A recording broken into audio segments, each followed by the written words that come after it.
알 권리 차원에서도 그거는 좀 밝히는 게 좋겠다. 유공자 아닌 분이 뛰어들어간 부분이 있다.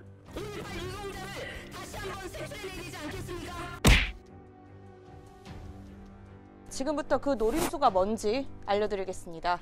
자, 먼저 5.18 유공자는 김영삼 정부에서부터 시작돼 이명박, 박근혜 정부에 이르기까지 적법하고 엄격한 절차를 거쳐서 선정돼 왔습니다. 네, C급들은 거의 다 훈방됐기 때문에 그 기록들이 거의 사라져버립니다. 이제 가장 가까웠던 현장에 있었던 사람들의 인후보증, 신체 검사를 받는달지 위원들의 또 판정까지 받았어야 했습니다. 쉽지 않았던 과정들이 있었기 때문에 가짜다, 왜곡된 주장이라고 보고 싶고요. 그런데 이걸 못 믿겠으니 진짜와 가짜를 판별하자는 주장인데요. 무슨 권한으로 진짜와 가짜를 나눕니까? 특히 이분들은 5.18 북한군 개입설을 주장해온 사람들이잖아요. 이 사람은 진짜다, 이 사람은 가짜다 라고 주장할 자격이 과연 있을까요? 자, 영화 1987의 한 장면 보여드리겠습니다. 길거리 지나가는 사람 아무나 붙잡고 사돈의 팔촌까지 다 뒤져봐. 월북자 한 사람쯤은 다 나오게 돼 있어요. 네, 맞습니다. 이분들은 유공자 명단을 공개하는 순간 누구누구는 빨갱이다, 간첩이다, 깡패다, 원래 행실이 안 좋았다, 이런 말들로 마녀 사냥을 하지 않겠습니까? 사실 5.18 유공자들은 국가폭력의 피해자들입니다. 자, 아직도 트라우마에 시달리는 분들이 한두 명이 아니죠. 그런데 이분들의 신상을 공개한다면 이분들이 갖게 될 공포심이나 불안감 얼마나 크겠습니까? 이런 이유로 사법부에서는 이미 개인정보법에 위배된다는 판결을 내렸는데요. 그러니까 공개했을 때보다 공개하지 않았을 때 얻게 될 공익이 더 크다는 걸 확인을 해준 거죠.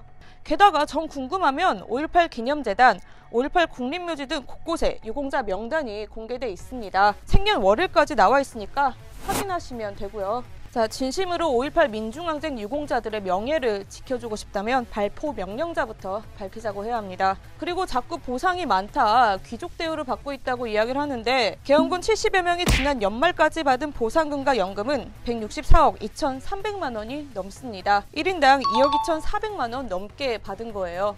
5.18 유공자로 지정된 5,800여 명에게 지급된 보상금은 2,510억 원, 1인당 4,300만 원입니다. 6.25 참전 유공자분들하고도 비교를 많이 하는데요. 그분들께 매달 최대 282만 원, 사망자에겐 166만 원의 보상금이 지급이 되고 있고요. 생활수준 조사 결과 중위소득 50% 이하면 추가 수당이 또 있습니다. 단순 참전자는 65세 이상이면 명의수당을 매달 30만 원씩 받고 있습니다. 물론 이 모든 혜택에서 5.18 유공자 제외됩니다. 또 광주시 공무원 채용 현황을 살펴보면 5.18 유공자는 단 9명, 0.8%에 불과합니다.